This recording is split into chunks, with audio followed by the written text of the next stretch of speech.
Bonjour Christian, Salut Audrey, ça va bien? ça va très bien toi aussi? Très bien, merci.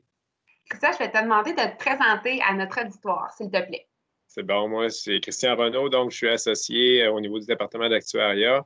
Je suis en charge de toute la pratique en assurance collective chez Mallette, de la division Mallette Actuaire. Donc, c'est moi qui suis en charge. On a un gros portefeuille de sous-gestion en assurance collective de toutes les catégories d'employeurs, publics, parapublics, corporatifs. Donc, c'est moi qui suis en charge de ça. Parfait. Alors, évidemment, Christian, la COVID-19 a créé un véritable bouleversement dans plusieurs de nos organisations. J'aimerais te demander si, selon toi, la crise actuelle aura des effets à la hausse sur les primes d'assurance collective. En fait, c'est une très bonne question. Il y a quand même beaucoup d'incertitudes actuellement, puis beaucoup de choses qui vont venir, des réponses qui vont venir dans le temps. On prévoit quand même des impacts à la hausse au niveau des régimes d'assurance collective. En fait, c'est pas compliqué, Audrey. Il faut se rappeler qu'il y a 4 choses qui influencent principalement les coûts en assurance collective: les réclamations, les frais d'administration, les variations démographiques, puis les impacts économiques. Donc, on est fessé par les 4 présentement. Les réclamations, ça dépend des types de soins qui sont demandés.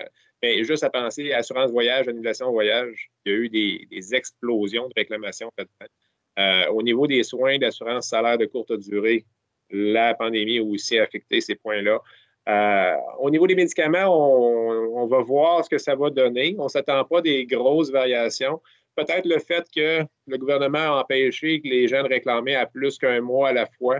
Quand on réclame plus qu'un mois à la fois, ça donne certaines économies dépendamment des fournisseurs, mais ça, on n'a plus eu le droit de le faire. Donc, ça, c'est des choses qui peuvent avoir des impacts sur les réclamations. À l'inverse, soins dentaires, les spécialistes de la santé, mais les assureurs ont déjà accordé des crédits au niveau des facturations des mois d'avril, mai puis juin, dépendamment des assureurs.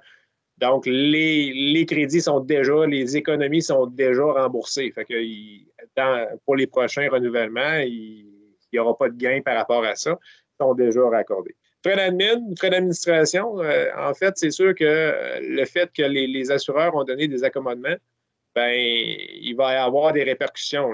Puis les mauvaises créances également, il va y en avoir, mais on est encore dans l'incertitude. Ça, c'est un point qu'on s'attend qu'il va y avoir une pression sur les frais. L'évaluation démographique, on ne le connaît pas encore parce que les gens en mise à pied sont en mise à pied temporaire. Donc, les gens ont gardé leur emploi encore, leur lien d'emploi. Les assurances sont maintenues pour la plupart aussi. Mais là, avec la reprise, là, tout le monde ne reviendra pas. Fait que là, qu'est-ce qu'il va y avoir comme impact réel? On va le voir dans les prochains mois. On s'attend encore là à des changements là-dessus. Mais le point le plus important, impact économique, baisse des taux d'intérêt, hausse quasi directe au niveau des coûts d'assurance salaire de longue durée. Ça va faire mal au niveau des régimes d'assurance collective. Donc, ça, on s'attend à un impact là-dessus. Le résultat de ça, c'est pas compliqué. Les employeurs ont moins de capacité à absorber des hausses. Les employés aussi. Donc, ça risque de créer une pression à la hausse au niveau des appels d'offres. Donc, ça s'attend une hausse des appels d'offres dans le marché. Puis les assureurs, on ne sait pas encore comment ils vont réagir à ça. On voit déjà des assureurs limiter les offres au niveau des appels d'offres. Donc, en termes de durée de tarification, on a vu des années où on avait jusqu'à 3 ans de tarification garantie. Là, on est ramené à simple expression là, avec 1 an. Fait que c'est toutes des choses qui vont venir. Bref, hausse des coûts, incertitude, des choses qui vont se clarifier dans le temps, mais ça serait surprenant que ça baisse. Parfait. Bien, je te remercie infiniment, Christian, pour ces précisions-là. Ça fait plaisir, puis on redonnera des nouvelles éventuellement. Merci. Merci.